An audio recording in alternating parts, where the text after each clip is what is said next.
أعوذ بالله من الشيطان الرجيم.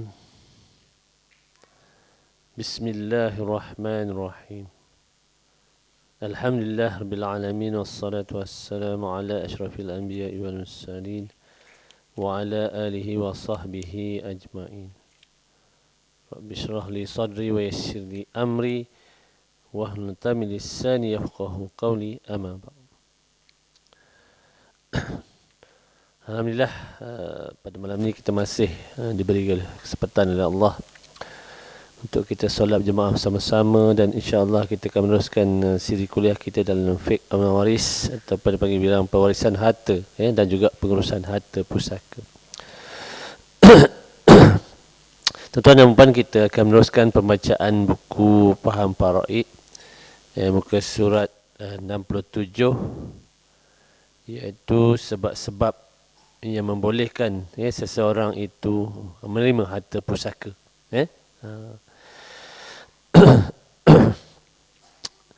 Jadi sebelum kita meneruskan mengenai tajuk kita ni, suka saya menyorot kembali apa yang kita dah bincang sebelum ni. Allah telah pun menjelaskan dalam Al-Quran tata cara kita nak urus pusaka. Secara asasnya, apabila berlaku kematian, sebelum pembahagian faraid dibuat, Allah kata apa dalam firman-Nya dalam surah Nisa ayat 11 dan juga ayat 12, disebut sebanyak 4 kali, tuan-tuan, sebelum pembahagian faraid, apa firman Allah dalam surah Nisa ayat 11 tu, A'udzubillahi minasyaitonirrajim, min ba'di wasiyati yusi biha audain. Laksanakan wasiat, bayar hutang si mati dahulu, bukan terus faraid semua, bayar hutang, laksana wasiat, bayar hutang terlebih dahulu, tu kita dah bincang dah, Jadi dalam pembagian faraid, sebab pentingnya apabila kematian, dari segi undang-undangnya, tuan-tuan, apabila kita urus pusaka ni, kalau orang kampung kata kita ambil kuasa, biasa kita dengar ambil kuasa kan, biasa kan orang kampung kata ambil kuasa. Rupanya ambil kuasa ni, tuan-tuan, dipanggil surat kuasa mentadbir, begitu. Kalau dia pejabat pusaka tu, kita buat permohonan pejabat pusaka, perbicaraan untuk mendapatkan surat kuasa mentadbir dan juga perintah pembahagian pusaka. Jadi tuan-tuan, dalam pembahagian faraid ni, sebelum kita meneruskan masuk dalam bab kiraan dan sebagainya, itu sebabnya awal-awal lagi saya dah bagi apa ni, kita dah bincang pentingnya bab kepahaman, sebab buku ni 70% daripada kandungan dia adalah bab kepahaman. Bab pengiraan ni lebih kurang 30%, dibagi kepada 3, tuan-tuan. Ilmu faraid dibagi kepada 3. Yang pertamanya dipanggil ilmu fatwa, ilmu fatwa. Yang keduanya dipanggil ilmu nasab. Ilmu nasab.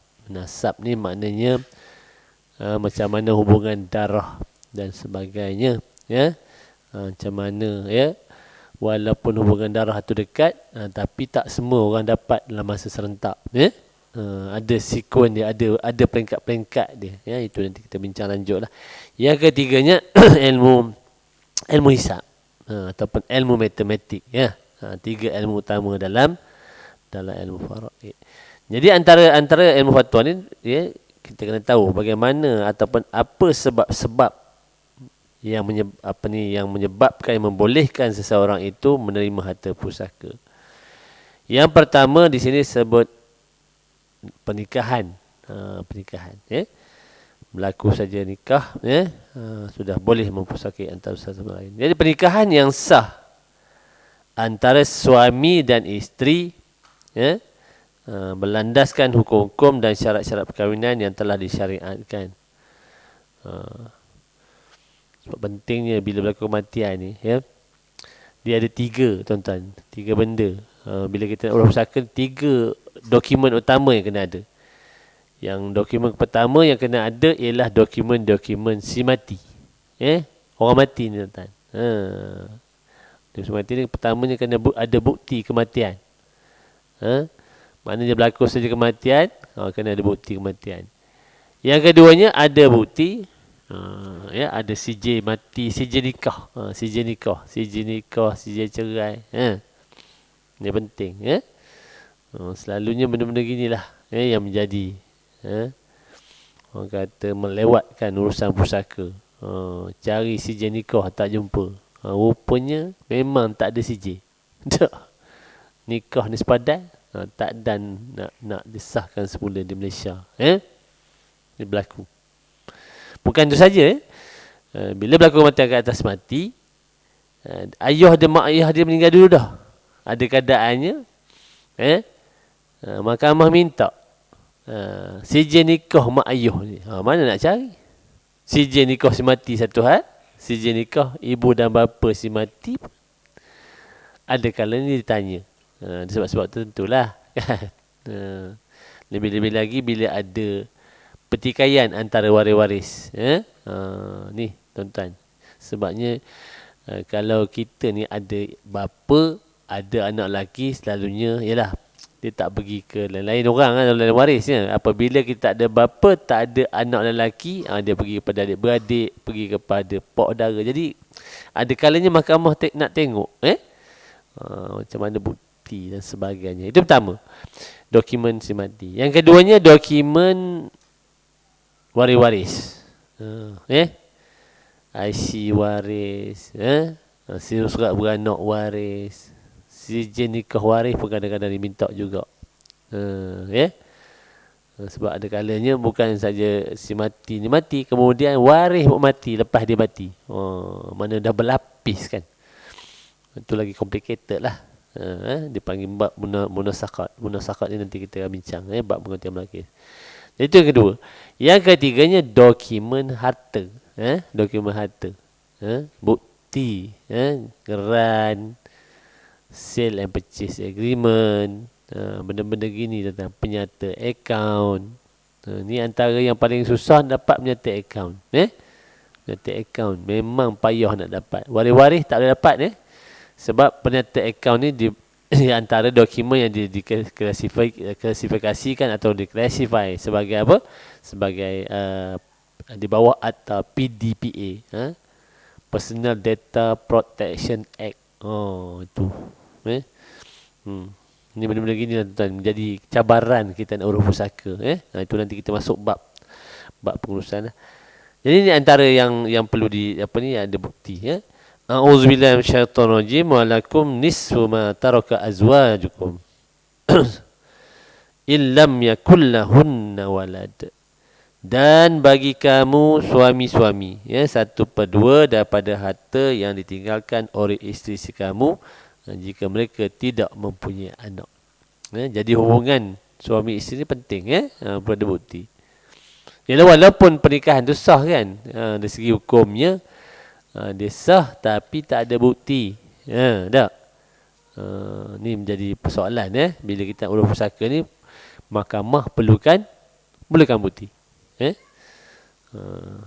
Yalah.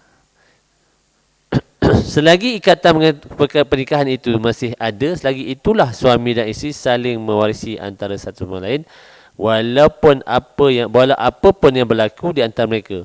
Seperti dikata isteri nusyus. Nusyus belum lagi. Masih lagi boleh mewarisi. Dia kata isteri dahaka, lari balik kampung contohlah. Tak? Isteri lari. Suami contohnya curang, tak pernah bertanggungjawab. Kahwin dia nak. Tak pernah bagi nafkah. Contoh. Selagi ada ikatan perkahwinan, selagi itulah saling mewarisi antara satu sama lain. Jadi dalam berlaku saja pernikahan, contoh depan kan kita akad nikah, contoh saksi kata sah, tiba-tiba suami tombang. Ada dalam kan, suami tombang. Saya baca satu kes tuan-tuan. Orang perempuan ni dia tahu dah bakal suami ni kena kanser. Kanser pula dah advanced stage. Akad nikah semua selesai, malam meninggal tuan-tuan. Boleh mewarisi dah. Boleh mewarisi dah. Walaupun dikata di sini, walaupun suami dan isteri ini belum bersama. Walaupun belum bersama. Dia bukan syarat. Bukan syarat bersama, tuan-tuan. Jadi diriwayatkan oleh Alqamah bahawa Abdullah bin Mas'ud radhiyallahu anhu telah memberikan hak harta pusaka kepada seorang balu walaupun dia tidak pernah bersama dengan suaminya selepas mereka berkahwin. Orang dulu ada panggil nikah gantung.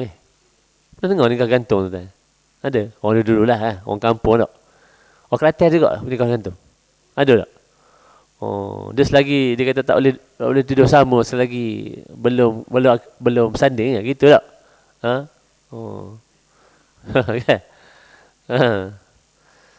Dia boleh dah mewarisi walaupun berlaku kematian. Jadi dan Maqal bin Sinan As-Sijai telah bersaksi bahawa Nabi SAW telah memberikan hukum yang sama seperti mana dilakukan oleh Abdullah bin Mas'ud kepada Buruk binti Washid. Riwayat Al-Tamizi. Bukan syarat. Bersama tu bukan syarat. Akad nikah sah saja sudah mewarisi.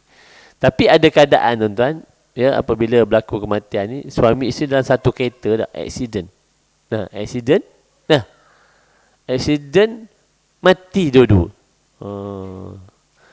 Jadi doktor tak boleh tentukan do ke minah mati dulu minah ke do ke minah.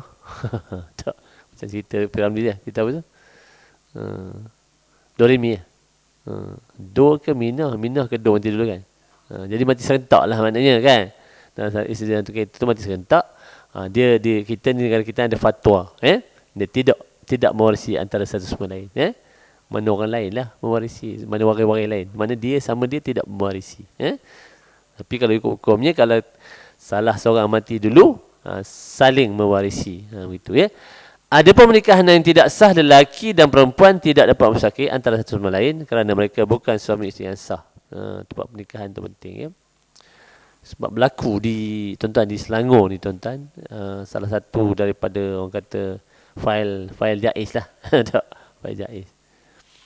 Jadi apa berlaku tuan-tuan? Kes ni seorang ayah angkat, dia telah mewalikan anak perempuan angkat dia. Tak sah lah tak? Tak sah. Yang menjadi isunya, ayah angkat ni mengaku selepas 2 tahun. Ini masalah. Lepas 2 tahun. Baru. Ayah angkat ni mengaku. Tapi lah ada ialah kelemahan dari segi peraturan ataupun macam mana tak disiasat sebelum tu kan. Sebabnya mungkin dulu-dululah IC bin ke ayah, binti ke ayah tak. Orang dulu kan. Ada malah tuan-tuan ada orang sepatutnya anak angkat ni tidak dapat mewarisi harta pusaka. Tapi disebabkan undang-undang dia ada dokumen. Ada IC, ada pula surat beranak. Wallahu a'lam macam mana boleh dapat surat beranak.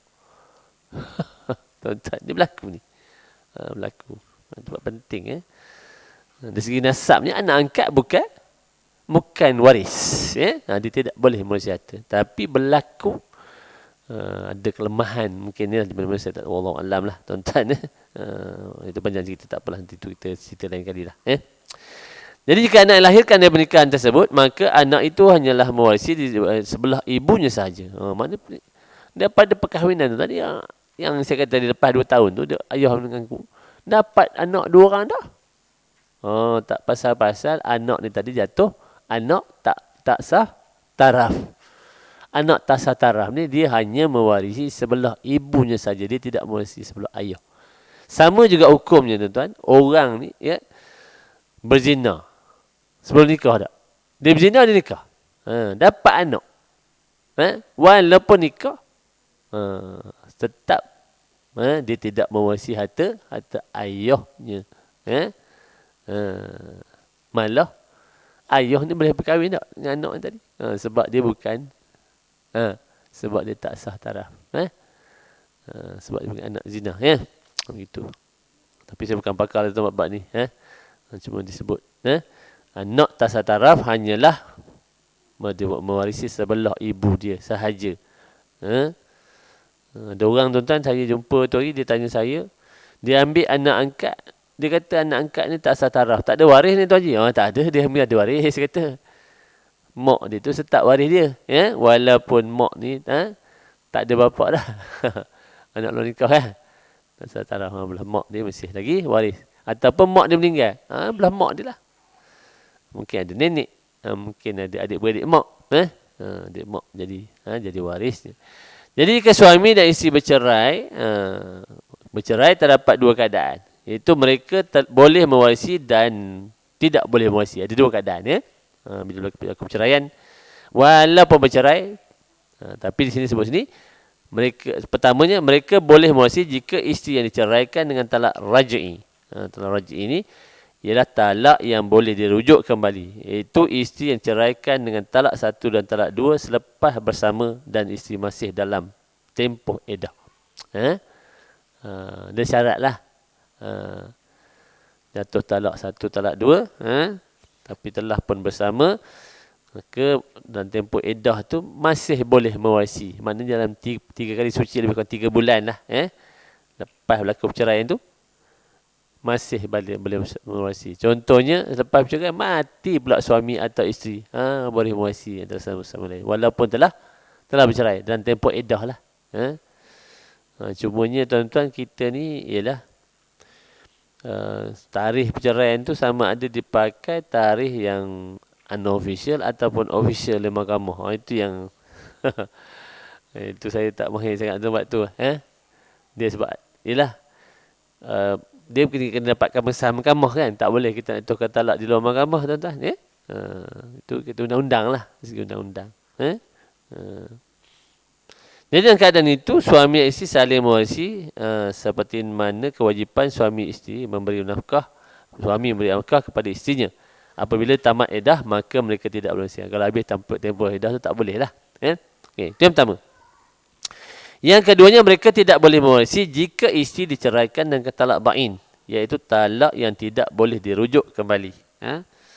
Maka bekas suami dan bekas isteri tidak boleh mempusakai antara satu sama lain. Begitu.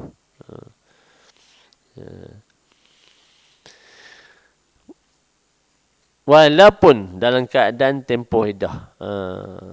Jadi tempoh iddah juga. Cerai. Kalau bercerai masa mengandung, maknanya tunggu isteri itu beranak. Begitu. Tapi kalau tak mengandung, 3 kali suci. Begitu. Jadi terbagi kepada 2. Talak ba'in terbagi kepada 2. Yang pertama, talak ba'in bainunah sugra. Iaitu isteri yang diceraikan yang pertamanya dengan talak 1 atau talak 2, tapi belum bersama. Tuan-tuan ni jaga. Ada beza Tadi bersama, ini belum bersama. Maknanya, kalau dia belum bersama, dia terputus. Berlaku saja perceraian. Walaupun dia dalam tempoh iddah. Yang keduanya, talak 1, talak 2 tadi selepas bersama, tapi telah tamat iddahnya. Iddah habis, tak adalah. Yang ketiganya, berlaku perceraian ataupun secara tebus talak. Itu talak khulu. Maknanya berlaku saja ketiga perkara ni, maknanya tidak boleh mewarisi antara satu sama lain. Yang keduanya, talak ba'in bainunah kubra, iaitu isteri yang diceraikan selepas talak 3 dengan talak 3, sama ada sebelum atau selepas. Talak 3 ni tak ada syarat lah tuan-tuan. Jatuh saja talak 3, terputus. Suami isteri tidak boleh mewarisi. Walaupun kematian itu dalam tempoh iddah. Ada iddah juga. Tapinya dia berlaku saja perceraian, dia tak boleh. Talak 3 tak boleh. Okey, itu yang pertama. Maknanya mesti ada ikatan pernikahan. Dia kata gantung tidak bertali. Yang satu lagi istilahkan gantung tidak bertali. Masih lagi lah. Dia gantung tidak bertali kan. Belum cerai lagi kan. Belum cerai lagi. Maknanya lagi ikatan perkahwinan tu atau selagi perkahwinan tu belum dibubarkan, selagi itulah saling mempusakai antara satu sama lain. Okey, itu yang pertama. Yang kedua disebabkan oleh keturunan. Ini nasab, saya kata ilmu nasab tadi ya. Jadi hubungan keturunan iaitu keturunan hakiki, iaitu ahli keluarga yang punya ikatan pertalian darah dengan si mati. Seperti anak, ayah, ibu, adik-beradik, saudara sebab dan lain, ada hubungan darah. Tuan-tuan, saya jumpa satu kes. Orang ni dia, ialah anak mungkin ramai sangat. 9 orang anak dia. Jadi apa dia buat? Dia serah salah seorang anak dia ni, masa dia hidup, dia serah pada orang lain. Bagi anak angkat lah. Orang yang tak ada anak. Jadi orang yang ambil anak dia tadi tu, dia ban ke dia lah. Orang dulu lah tuan-tuan. Sekarang ni tak boleh dah. Dia ban ke dia tuan-tuan. Apa berlaku? Semasa dia mati, adik-beradik yang 8 orang ni, tak bagi kepada seorang yang dia ambil anak angkat orang lain tu. Sedangkan, kalau ikut hukumnya, walaupun ban orang lain tak, dia baru isi sebab dia ada hubungan nasab. Dia kata sebab apa? Saya tanya sebab apa tak bagi. Dia kata nama yang di sana tu band lain. Bukan kira band lain.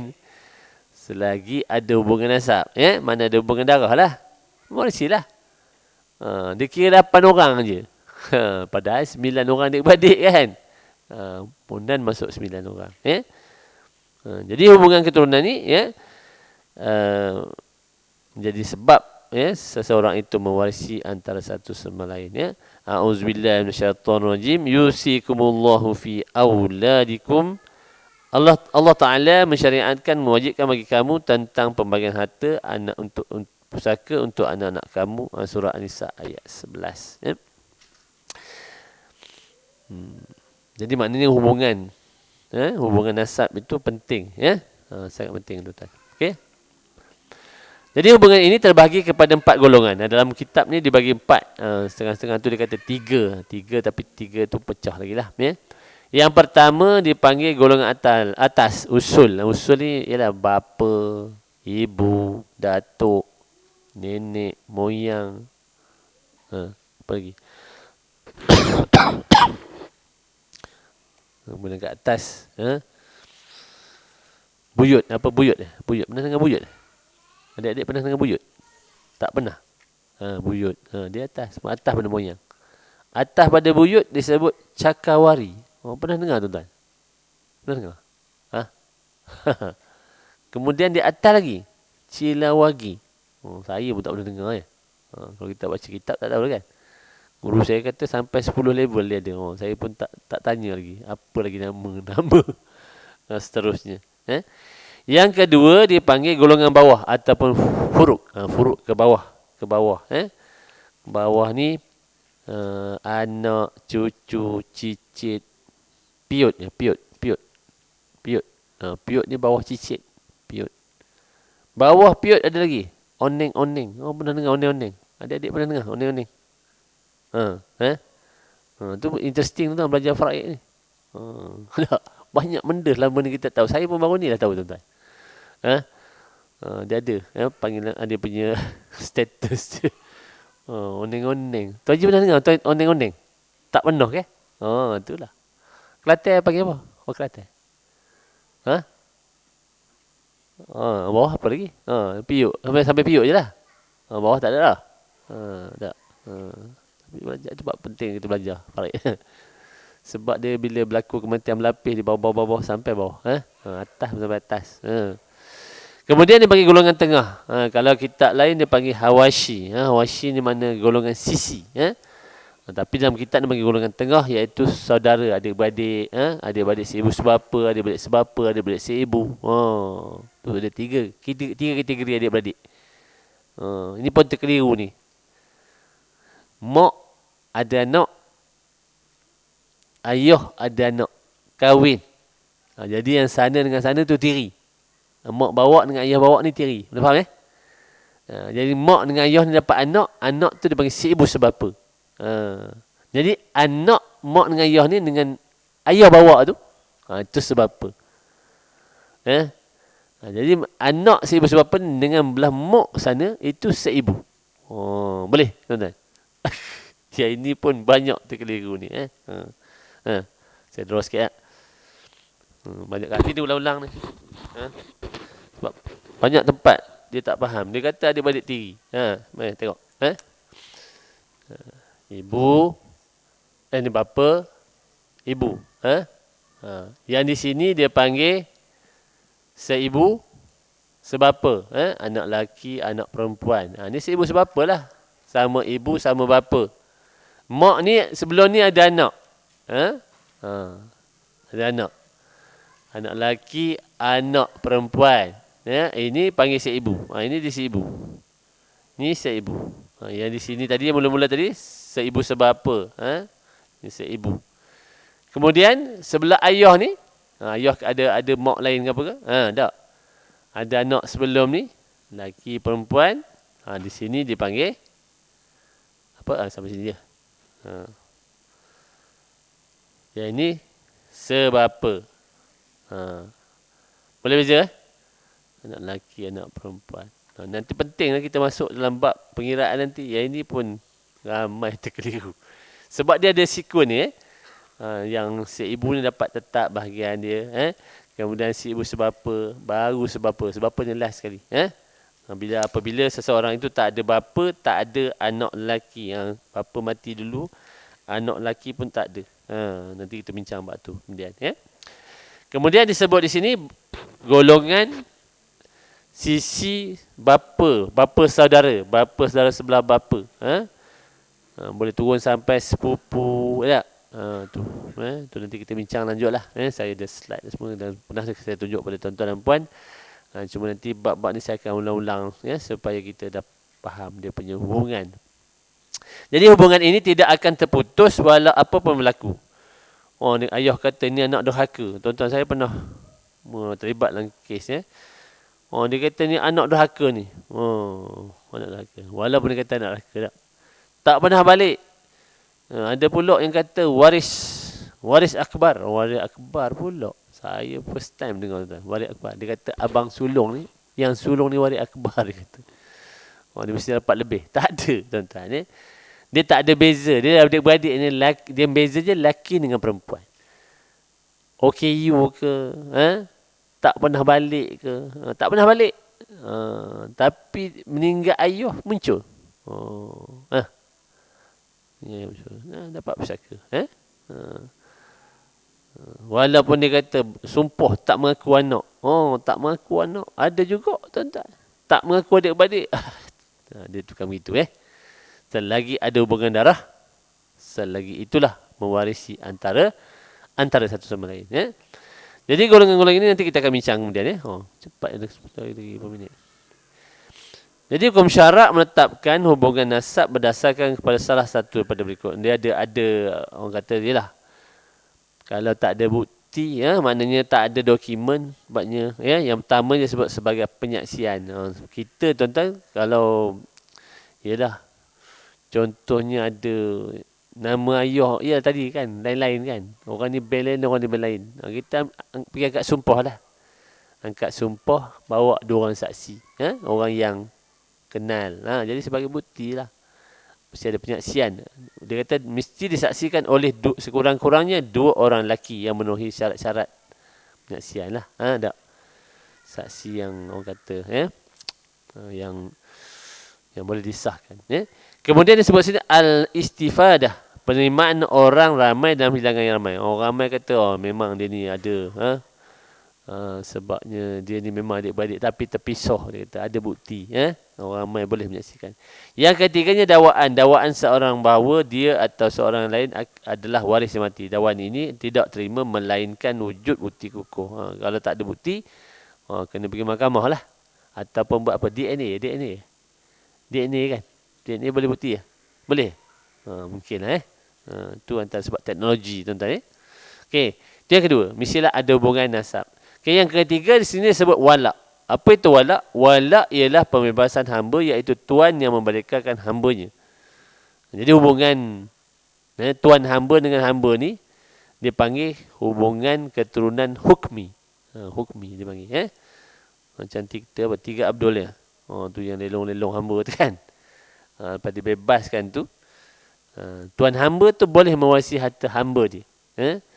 Tu panggil wala' tu. Disebut sini riwayat daripada Allah bin Umar radhiyallahu anhu. Katanya telah bersabda Nabi sallallahu alaihi wasallam, bermula wala' itu kerabat seperti kerabat nasab. Tidak boleh dijual dan tidak boleh dihibahkan. Maknanya tuan-tuan ni, apabila berlaku kematian, dia tuan ni sebagai waris. Waris yang bagaimana? Waris sebut waris asobah. Dia tidak letaklah bahagian dia. Maknanya katakan hamba ni meninggal, dia ada waris fardu saja, tak ada waris yang menghabiskan. Dia dapat baki, itulah baki kepada tuan dia. Tapi kalau dia ada waris semua, tak apa. Dia sama juga macam waris asobah lah. Kalau katakan hamba ni ada waris-waris dia, tak dapat lah. Dia cuma dapat baki sahaja kepada tuan dia. Jadi sesungguhnya hak wala itu hanya bagi orang yang telah memerdekakan hamba. Daripada hadis sallallahu alaihi wasallam, riwayat Al-Bukhari dan Muslim. Jadi pewarisan bekas tuan ini adalah pewarisan secara asobah sababiah, dipanggil asobah. Dia nanti kita bincang bab asobah. Asobah ni ada dua. Sababiah dan satu lagi asobah dipanggil nasabiah. Sababiah ni sebab lah. Jika bekas hamba itu hanya mempunyai seorang ahli waris fardu saja, tiada ahli asobah nasabiah, maka bakinya tadi pergi kepada tuan dia ataupun puan.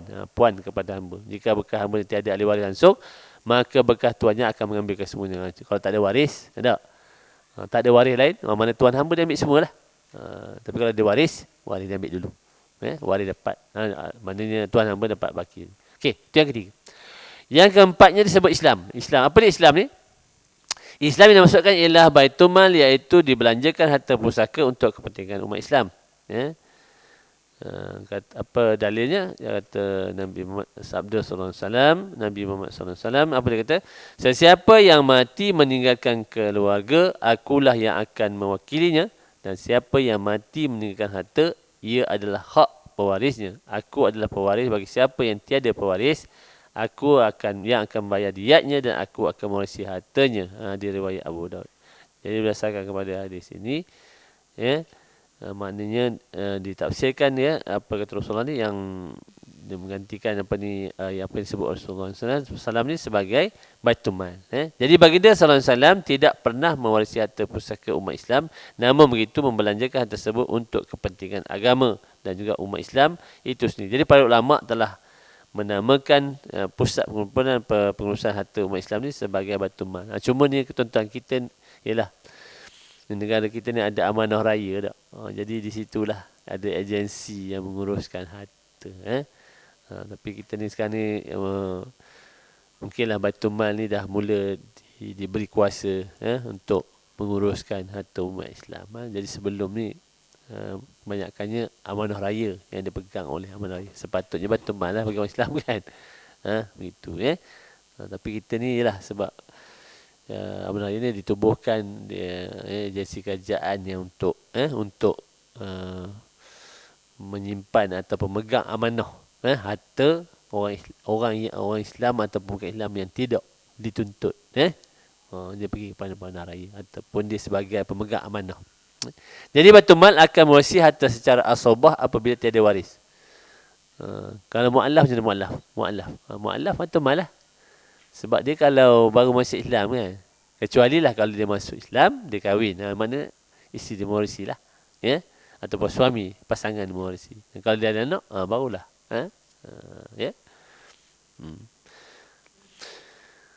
Jadi apabila tiada waris daripada tiga sebab sebelum ini, iaitu terdapatnya lebihan daripada harta pusaka setelah ahli waris fardu mengambil bahagian masing-masing. Ahli fardu ambil. Sebab kita ni tuan-tuan, ialah di bawah mazhab Syafi'i, kita memang akan baitul mal lah. Kalau mazhab lain, dia kalau tak ada waris asobah, dia boleh pergi kepada waris zawi arham. Maknanya orang yang macam contohnya ada waris-waris lain yang tidak dapat mewarisi. Siapa dia? Contoh adik-beradik tak? Ada yang tak ada, dia bukan sebagai waris apa ni? Contohnya cucu atau dia bagi waris zawi arham. Dia tidak berwarisi, tapi bila setengah mazhab dia Zawi arham ni boleh mewarisi. Jadi pemberian kepada Baitul Mal didahulukan daripada pemberian kepada secara rod. Ini rod pun satu mengembalikan kepada ahli waris fardu. Rod pun kita tidak memakan rod. Kita apa-apa pun, maknanya kalau tak ada waris asabah, pergi kepada Baitul Mal. Baki tu pergi kepada Baitul Mal. Contohnya orang ni meninggal, ada isteri, ada anak perempuan, tapi tak ada adik-beradik lelaki, tak ada pak dara, tak ada semua. Baitul Mal lah jawabnya. Ada beberapa kes yang saya jumpa. Jadi Baitul Mal ni juga, kalau di bawah pandangan Imam Syafi'i, mazhab Syafi'i, ini mestilah Baitul Mal yang diurus takbir dengan baik, dengan saja yang layak. Tapi di Malaysia ni kita anggap pentadbiran dia ikut undang-undang dan sebagainya, mana tak ada masalah lah kan. Jadi kalau tidak, harta pusaka akan dikembalikan kepada ahli waris rod secara fardu, secara rod, sekiranya tiada ahli waris fardu, dan ia diserahkan kepada zawi arham. Ada soalan setakat ni? Ada soalan? Maknanya ada 4 syarat yang perlu dipenuhi. Ada 4 syarat yang perlu dipenuhi untuk seseorang itu, ataupun 4 sebab yang menyebabkan seseorang itu boleh mewarisi antara satu sama lain. Tapi saya kata tadi, itu sebabnya pentingnya bukti-bukti, dokumentasi si mati, dokumentasi waris-waris, dokumentasi harta.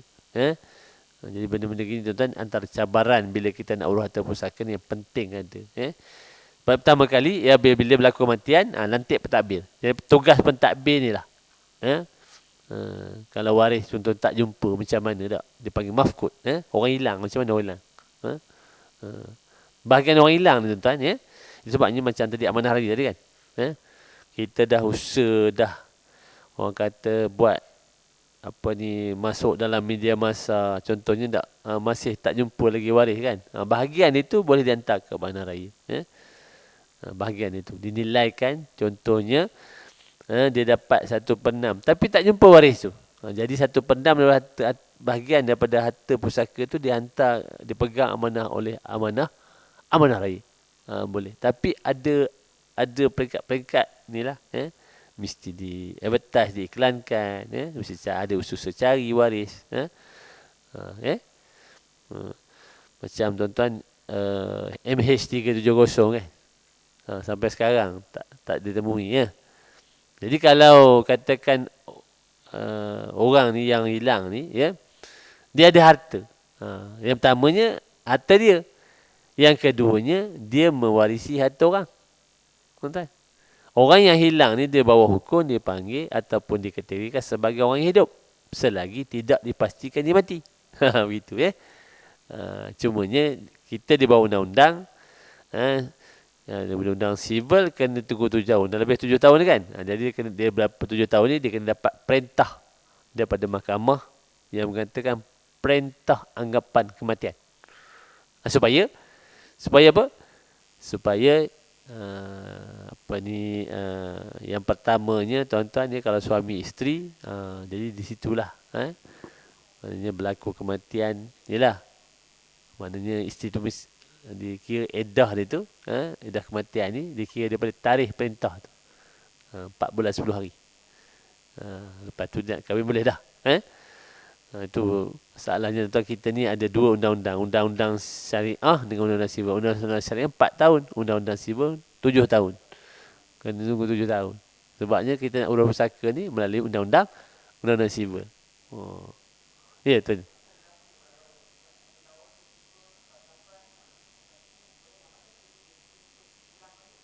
Kalau dia hidup, itulah.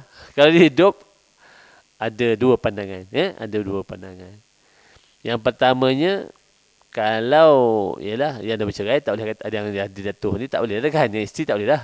Sebab dah dijatuhkan, sebab dah kira dah dijatuhkan hukuman kan. Tapi kalau harta, dari segi hartanya, yang pertamanya waris kena pulang balik. Ada pandangan mengatakan waris kena pulang balik kepada orang tu. Yang keduanya pandangan mengatakan apa yang tinggal je. Kalau mana tak tinggal apa, tak adalah. Adanya orang tu dah dapat harta, dia habiskannya. tak dia balik tak apalah. Dua pandangan yang pertama mengatakan maknanya pulang balik semua. Yang keduanya mengatakan pulang apa yang ada. Mana kalau tak ada, tak adalah. Kan? Tapi isteri tak boleh tak. Isteri dah orang dah kahwin dah macam mana? Dah mahkamah jatuhkan. Kecuali lah kalau isteri kata tak apalah. Mana boleh dah jatuh hukuman mati. Isteri pun dah contohnya dia dah dalam edah 4 bulan 9 hari. Kemudian dia berkahwin balik. Kahwin semua tak adalah. Tu ada cerita panjang nanti lah dalam bab mafkud, insya-Allah kita akan share cerita dia. Jadi tuan-tuan ya, pernikahan itu yang pertama, pernikahan mana ada bukti pernikahan maknanya ada walaupun tak ada orang kata sijil lah, ada bukti. Sebabnya wali-wali yang penting tuan, sebabnya kita ni hukum dan undang-undang ni hukum kata mewarisi, tapi undang-undang nak tegak dokumen ataupun dapatkan pengesahan proses pengesahan itulah yang cabarannya kita nak kan. Okay, itu pertama pernikahan. Yang keduanya tadi melalui nasab. Nasab. Nasab ni kita pernah bincang kat sini kan, tuan-tuan. Yang meninggal suami meninggal, isteri dapat 1/4 sebab suami tak ada anak, isteri dapat 1/4. 3/4 boleh pergi kepada anak lelaki kepada sepupu lelaki. Itu tuan-tuan, kalau kita tak belajar macam mana tak? Boleh dapat anak lelaki kepada sepupu lelaki. Oh, jauh kan? Itu paling jauh lah setakat ni saya jumpa tuan-tuan. Walaupun dalam hukum faraid ini dia boleh pergi kepada datuk saudara sebelah datuk sebelah bapa. Oh, macam tu. Datuk sebelah bapa je. Adik-beradik datuk lah. Adik-beradik datuk sebelah bapa. Si ibu sebapa dan sebapa kepada datuk. Kemudian turun boleh pergi lagi kepada sepupu kepada ayah bapa kita, ke bapa kita, sepupu kepada bapa kita. Boleh turun pula lagi 2 pupu kepada kita, 2 pupu. Itu jauh lah, tapi saya tak pernah jumpa lah tuan-tuan. Sebab penting hubungan nasab ni sangat penting tuan-tuan. Ya, masalahnya kita ni kan, terutamanya yang kahwin ni macam ex boss saya tuan-tuan. Anak dia kata kahwin seorang dengan orang US, seorang dengan orang Filipina. Semua jauh-jauh tak. Macam mana tu kalau berlaku kematian kan? Kita yang nak cari waris-waris di Malaysia ni pun satu cabaran tak? Apa lagi ayah tu kerja kapal tuan-tuan, kelasi kapal. Faham lah kan kelasi kapal kan? Singgah satu tempat tu, lama kahwin di situ. Tak? Macam mana nak cari adik-beradik? Adik-beradik lah tu. Adik-beradik ada seluruh dunia. Ayah kerja kelasi kapal. Walaupun telah diserah pada orang anak tersebut, tapi masih ada hubungan darah. Penting tuan-tuan ni, sebab baru ni juga ada satu kes nak kongsikan tuan-tuan. Orang ni dia rasa dia nak mati dah. Dah tua kan, dia rasa nak mati. Dia transfer harta kepada anak angkat dia. Ni tuan-tuan hati-hati Jadi dia transfer tuan-tuan pada anak angkat. Dia ingat dia meninggal. Rupanya anak angkat meninggal dulu. Macam mana tu? Tak, ini real case. Baru lagi saya dirujuk beberapa hari lepas. Jadi tak pasal-pasal tuan. Apa dia buat? Dia pergi mahkamah lah sebab dia nak ambil pada harta. Macam mana nak ambil? Dah transfer kepada anak angkat. Jadi mahkamah kata carilah waris dia. Macam mana nak cari pula? Anak angkat dia, ambil anak angkat, diputuskan pula dengan biological parents dia kan. Itu penting tuan-tuan. Sebabnya kita masa kita hidup ni kalau boleh cari. Sebab ini berlaku ni. Jadi mahkamah kata, bukan mu punya dah. Dia mohon. Macam mana nak mohon tak? Bukan harta dia dah. Mahkamah kata, okey tak apa, duduk boleh. Tapi harta ni kena cari waris lah. Dia pun sakit sekarang tuan. Yang bela pun anak saudara. Anak saudara pun tak boleh kata apalah. Sebabnya rumah tersebut sudah pun jatuh kepada waris-waris anak angkat. Sebab dia dah serah. Saya ada 2 orang kawan saya tuan. Begitu juga kawan saya. Kawan ni kawan. Kawan. Tak jauh dari tempat kita ni. Seorang Sebenarnya dua-dua transfer pada anak angkat. Ini anak angkat juga, cerita anak angkat. 10 tahun sudah saya nasihatkan dia, jangan transfer, saya kata, pada anak angkat. Buat dokumen, buat hibah bersyarat. Saya kata, oh tak apalah tu haji, saya transfer lah. Tuan-tuan. Jadi, berlaku kematian, isteri meninggal. Dua-dua kawan saya meninggal, isteri dia. Yang pertama meninggal isteri, dia kahwin lain. Dia kahwin lain, anak angkat dia kata, sila keluar. Rumah dia beli, tuan-tuan. Rumah dia yang beli. Rumah sendiri kena halau, tuan-tuan. Sebab apa? Dia tukar nama kepada anak angkat. Yang kedua pula, macam tu juga. Meninggal juga isteri, tapi dia tak kahwin lagi lah. Menantu angkat dia. Dia anak angkat, kahwin kan. Menantu angkat dia, jual rumah dia. Nasib baik ada rumah lain. Kalau tidak surau. Ini kita ambil ibrah, tuan-tuan, daripada saya cuba menterjemahkan kita belajar bab hukum, tapi saya cuba terjemahkan dalam bab praktikal supaya kita ambil ibrah daripada apa yang kita belajar. Jadi penting sebabnya nasab ni sangat penting dalam pembahagian harta pusaka. Okey, itu yang kedua. Yang ketiganya walak. Walak ni dapat dia tuan kepada hamba. Tapi sekarang tak adalah. Tak ada. Tuan kepada hamba ataupun puan kepada hamba, dia jadi asobah, dapat baki daripada harta yang ketiga kan. Kemudian baitul mal. Baitul mal pun dalam keadaan yang sama juga, dia panggil asobah, dapat asobah. Baitul mal dapat asobah baki. Mana kalau tak ada waris, baki tu pergi kepada baitul mal. Okey, ada soalan? Ada soalan?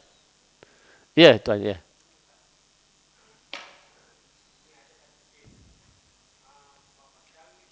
Ya. Ya. Boleh dapat anak lelaki, anak perempuan. Lelaki, okey. Kenapa kabit? Okey. Ada hutang ke? Ayah dia ada hutang ke apa? Dia macam ni. Caveat ni, tuan-tuan. Dia orang caveat ni ada sebab lah. Antara sebabnya, satunya dia salah seorang waris. Waris boleh caveat. Yang keduanya, dia caveat sebab arwah ni ada hutang. Ada hutang dia caveat. Macam bank lah. Bank kan? Bank, tuan-tuan. Dia masuk caveat tu sebabnya dia punyalah, dia hak dia. Sebabnya, tuan-tuan, dalam proses pusaka ni, kita biasanya caveat tanah kan, tanah atau rumah lah biasa kita caveat kan. Dia bila kita bab melibatkan pusaka ni, dia boleh dimasukkan caveat mahkamah, dia panggil. Saya ada 2 kes terlibat sebelum ni. Contoh. Arwah ni ada hutang dengan saya. Saya boleh masuk caveat mahkamah. Maknanya dia tidak boleh meneruskan proses pusaka tu. Jam lah. Selagi tidak diclearkan hutang saya. Saya boleh, selagi saya tak nak lepaskan, saya tak clearkan lah caveat tu. Ataupun dia fight lah kat mahkamah lah. Kata caveat tu tidak berasas contohnya. Tapi puaslah tuan-tuan nak membuktikan. Contohnya, si mati ni ada hutang kredit card. Jadi bank boleh caveat. Saya satu kes tu bank caveat mahkamah. Yang second case tu individu caveat mahkamah. Masuk caveat, maknanya pusaka tu tidak boleh dibawa untuk proses bicara. Selagi caveat itu tidak ditarik. Macam tu bukan saja caveat tanah. Dulu saya mula-mula saya kerja tu, saya ingat caveat tanah je, rupa pusaka pun boleh di caveat. Tuan-tuan ada hutang LHDN, jaga-jaga tuan-tuan LHDN. Insolvency. Ni antara-antaranya ya. Harta banyak. Walaupun disebabkan hutang sikit, jam. Ini antara cabaran dalam urusan harta pusaka yang banyak orang tak tahu. Hutang tak banyak. Dia tak tahu pun ayah dia ada hutang. Tiba-tiba masuk satu caveat mahkamah dia panggil. Mahkamah. Jadi pusaka itu tidak boleh diuruskan ataupun perbicaraan tidak boleh teruskan selagi hutang tadi tak dibayar. Itu antaranya lah. Tak. Kena jumpa lah, bincang lah apa sebabnya dia caveat tu, kita selesai dengan dia lah. Kalau dia kata ayahmu ada hutang, bayar aku dulu, baru aku tarik caveat. Contoh lah. Itu pernah kita buat lah. Kita minta dia tarik caveat. Ataupun nanti lawyer lah. Nak kena fight pula caveat tu kena bukti apa benda. Betul ke caveat tak caveat. Itu satu hal jugalah. Pada saya itulah. Saya bukan pakar undang-undang. Cumanya saya nasihatkan, dapatkan nasihat peguam lah. Itu undang-undang. Macam mana nak tarik caveat tu. Macam satu kes tu kita berunding. Buat perundingan luar lah. Kita runding. Dia tarik. Saya kata kalau tak tarik balik, macam mana kita nak teruskan. Sudah sebabnya yang kes tu, arwah ni dah jual tanah dia. Tapi dalam proses arwah meninggal, tak sempat deal tu disempurnakan, ya. Jadi tanah tu masih lagi nama arwah sedangkan dia dah jual dah. Orang yang beli tu pula buat rumah dah atas tanah tu. Jadi dia caveat lah. Sebab ada dia punya lah. Dah. Kalau ikutnya anak-anak nak pergi tuntut mula-mula tak? Dia anak-anak tak tahu mula-mula kan. Sekali siasat rupanya ayah ni ada agreement dengan pihak pembeli. Tapi cumanya tuan-tuan, ialah berlaku penipuan. Ya? Ejen sudah sakau duit. Ejen yang ambil duit, dia tak bagi kepada penjual. Jadi penjual tak mau sign, dia panggil borang 14A ataupun Memorandum of Transfer, dia tak sign. Jadi tergantunglah. Geran masih lagi nama si mati. Anak-anak tahu bila geran nama ayah, aku punya lah kan. Nilai tanah pun dah naik berjuta dah. Orang dah buat rumah dah, banyak rumah atas tu. Jadi caveat. Jadi caveat tu sekarang ni telah ditarik keluar. Jadi kita perbicaraan pun dah selesai. Alhamdulillah. Waris-waris setuju nak serah. Boleh, tak ada masalah. Cuma itulah, kena settle lah. Itu cara dia lah. Setakat ni kita buat lah, yang pernah buat lah. Sama juga satu kes lagi tu sebab dia ada kredit kad. Kredit kad, ada hutang. Kena bayar dekat bank. Bank baru keluarkan rilis, baru mahkamah keluarkan. Tarik caveat tu. Baru selesai. Begitu. Okey, ada soalan lain? Tak apa, tuan-tuan, kalau ada soalan lain, bagi terus WhatsApp saya 012-315-3150. Oh, saya ada jemputan malam ni. Lupa pula saya dah. Okey, tuan saya maaf banyak-banyak. Segala kesilapan itu adalah kelemahan saya. Yang benar datang pada Allah. Wallahu a'lam. Saya sudahi dengan wabillahi taufiq wa hidayah. Wassalamualaikum warahmatullahi wabarakatuh.